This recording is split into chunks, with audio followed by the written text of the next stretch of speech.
From specials on Tim Tams to Twisties, customers thought they were bagging a bargain. But Woolworths and Coles have allegedly been caught out fudging discounts. Hello, I'm Janine Perrott. Welcome to Media Watch. And to a scandal that came as a shock, but hardly a surprise. Coles and Woolies ripping off customers with fake discounts on more than 500 products.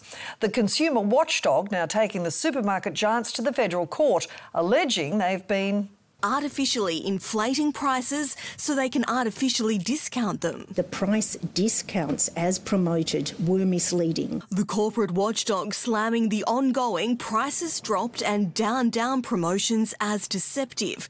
And this king hit on the reputation of Coles and Woolies, who control 67% of sales nationally, splashed across the front pages. Paying the price. Clean up in every aisle. Coles, Woolies faked discounts.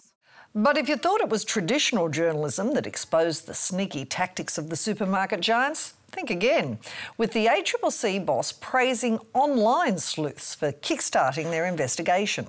We tracked social media and saw on X, Reddit and TikTok that hundreds of consumers were reporting prices that they did not consider were genuine. With Reddit users posting clues like these more than a year ago. Anyone else noticed Woolworths raising then lowering their prices just so they can whack a big prices dropped tag on the shelves? Frosty fruits went from $5 to $7.50 down to now $6. Might report to the ACCC. Major supermarkets hoodwinking shoppers in a cost of living crisis is a great story for the media to investigate. But few, if any, did, with Yahoo News writing up that post in June last year, while raising the same issue based on social media complaints a year earlier. Coles accused of manipulative price tag tactic. Should be illegal. But while angry shoppers smelt a rat and vented online, the commercial TV networks were doing what they do best, pumping up the supermarket majors with some primetime PR, like this joyous celebration of the Coles Down Down promotion on 7's 6 p.m. news last year.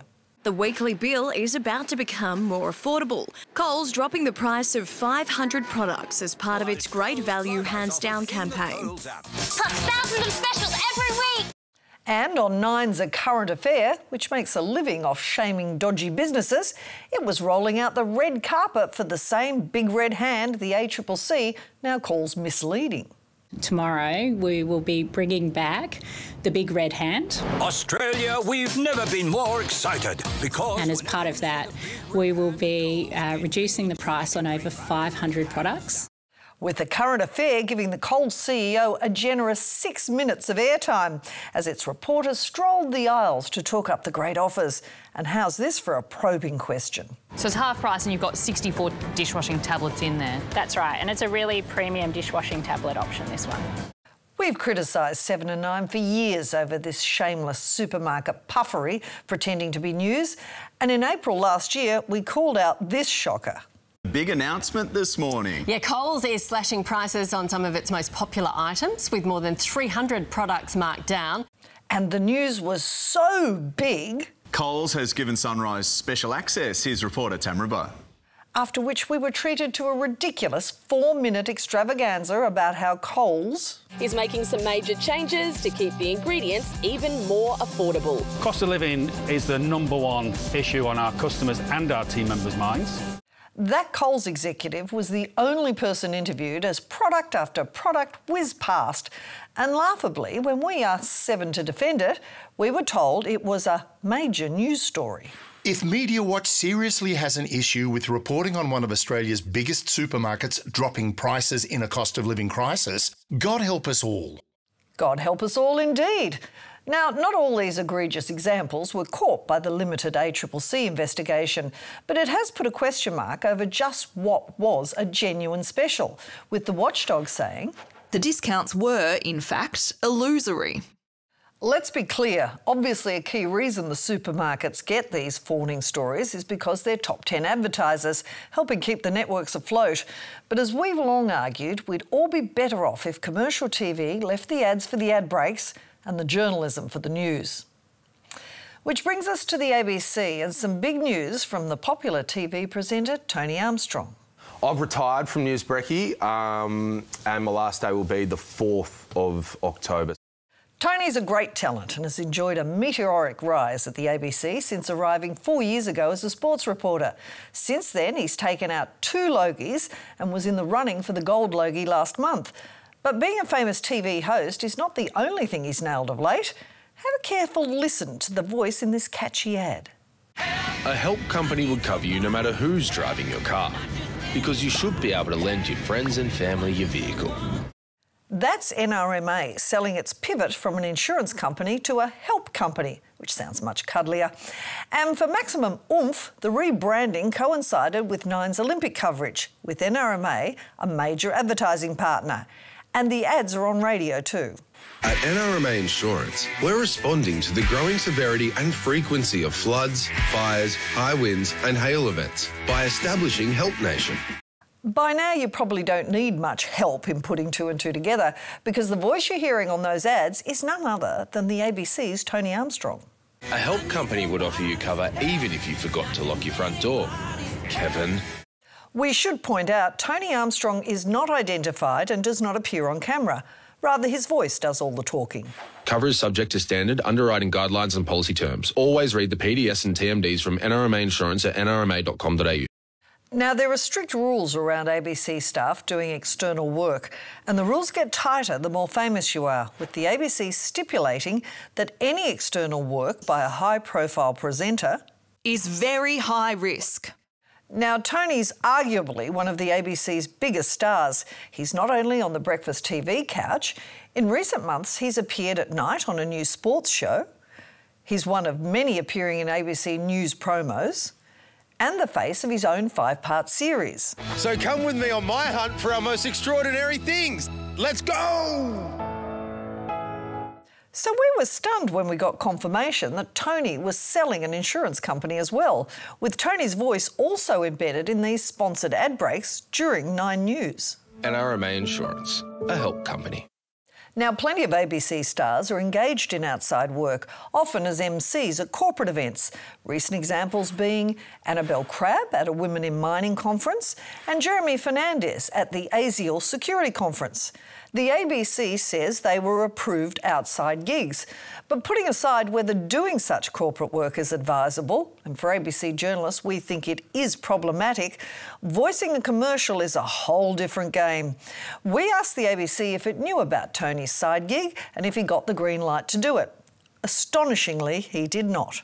The voiceover was done without the ABC's knowledge. This was due to a misunderstanding with Tony's external representation. They have been provided a copy of the external work guidelines and reminded all ABC employees are required to meet them. A misunderstanding? How any ABC reporter can voice a commercial for one of the biggest brands in Australia and not think that is a conflict is beyond us. If this is not a breach of the guidelines on external work, which says you must seek approval from above, we don't know what is.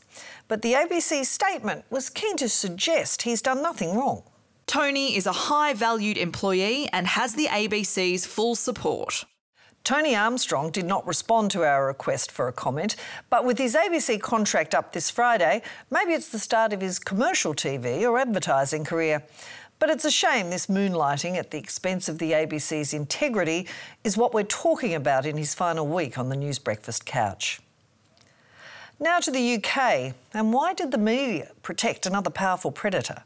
BBC has revealed that the late Mohamed Al Fayed, former owner of Harrods, the UK's largest luxury department store, has been accused of rape by 5 female ex-employees. Yes, yet another high-profile British name uncovered as a sexual predator, with a BBC investigation into allegations of rape by the former Harrods owner, Mohamed Al Fayed, who died last year at 94. He tried to rape me more than once.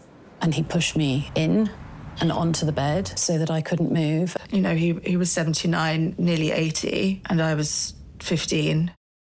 And that's just the tip of the iceberg, with 20 women sharing their shocking stories with the BBC and many more coming forward since the doco aired, with the allegations going back decades. It's shocking, actually, the amount of women that have probably been involved over those years. But questions are being raised about why it's taken 3 decades for the media to properly investigate. The short answer? Money, power and intimidation. Al Fayed accused of creating his own personal protection racket of enablers involving police, politicians and journalists who are now falling over themselves to say, "Me too, I knew." Like British reporter Alison Pearson, who was declaring last week. "I knew about Fayed's abuse, but was silenced by a system that protects the rich." And fellow journalist Chris Atkins was using the same excuse in the Daily Mail. "I had the evidence of Fayed's crimes, but our archaic libel laws, the Leveson inquiry and even Netflix helped keep them hidden for years." Yes, Fleet Street journos now rushing to print with mea culpas and excuses, with former editor of The Independent Chris Blackhurst saying the rumours about the sexual assault of female staff were well known. But he, like everyone else, was too scared to out him. If you crossed Fayed, he'd often skip the editor and go straight to the board of directors. Or you would be served a very threatening lawyer's letter. And then there was another issue. Harrods is a major advertiser. If you're a major advertiser in a newspaper, you're quite an influential person. Al Fayed would also shower journalists with gifts in an attempt to buy them off, with even the former editor of that bastion of integrity, The Sun, David Yellen, telling the BBC. A few days into editing The Sun, my PA came into my office and said, "There's a massive, massive hamper for you, David, that's just arrived in a Harrods van at the gatehouse. It was so big that we couldn't bring it upstairs." And the largesse didn't stop at hampers from Harrods, which, for the record, Yellen said he was told to send back. There were invitations to yachts, invitations to Saint-Tropez, to Paris, and that is one of the reasons that a lot of this stuff never came out. One exception being Vanity Fair, which published a lengthy exposé on the Harrods owner in 1995. Fayed sued for libel and settled out of court, with the magazine's London editor telling the BBC, "He was a very, very bad individual with unusual power. This is money talking. He had a lot of money." It's another dismal failure for the UK media. Remember, Jimmy Savile was only exposed after his death too, and it shows yet again how money, power and the use of legal warfare can silence the Fourth Estate. And while fearless Private Eye magazine always referred to Fayed as the phony pharaoh, ridicule was never enough to stop his web of corruption and abuse. And finally, let's come back home, where there's been a breakthrough in Victoria's longest-running cold case. Two young women, Suzanne Armstrong and Susan Bartlett, were stabbed to death in their Melbourne home in 1977. After almost 50 years, police have arrested a 65-year-old suspect in Rome. The dramatic news sending reporters back to Collingwood and the scene of the crime. That arrest in Italy is seen as a major breakthrough in what happened here on Easey Street 47 years ago.